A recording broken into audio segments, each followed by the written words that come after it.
In the epistle to the Ephesians, the Apostle Paul implores believers to adopt a lifestyle that starkly contrasts with that of the Gentiles, emphasizing the transformative power of faith in Christ.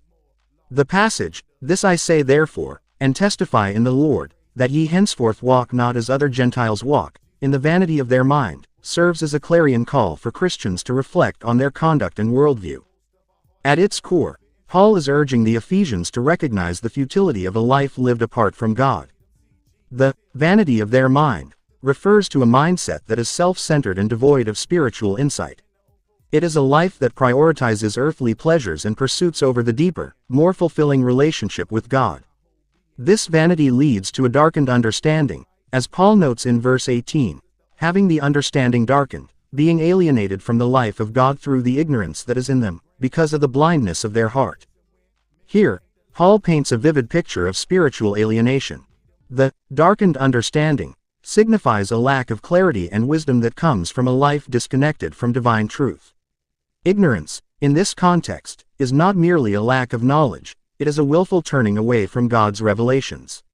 This ignorance results in a blindness of the heart, a metaphor for a hardened spirit that is resistant to God's influence. Such a state leaves individuals vulnerable to moral decay, as they are cut off from the very source of life and truth. In verse 19, Paul further elaborates on the consequences of this alienation, who being past feeling have given themselves over unto lasciviousness, to work all uncleanness with greediness.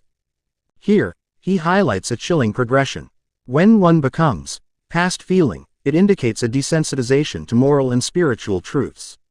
This numbness allows individuals to indulge in lasciviousness, an unrestrained pursuit of sensual pleasures, without remorse or reflection. The term, uncleanness, encompasses a broad spectrum of moral impurities, and the phrase, with greediness, underscores the insatiable desire that often accompanies such a lifestyle. Paul's exhortation is not merely a warning, it is an invitation to embrace a higher calling. By contrasting the behaviors of Gentiles with the expectations placed upon believers, he emphasizes the transformative nature of faith. To walk, in this context, means to live out one's faith actively and intentionally. It involves a conscious decision to reject the values of a world steeped in vanity and moral decay, and instead, to embrace a life characterized by righteousness, love, and truth. In conclusion, Paul's message to the Ephesians resonates profoundly today. It challenges us to examine our own lives and the influences that shape our thoughts and actions. The call to walk differently is a call to authenticity, urging believers to reflect the light of Christ in a world that often dwells in darkness.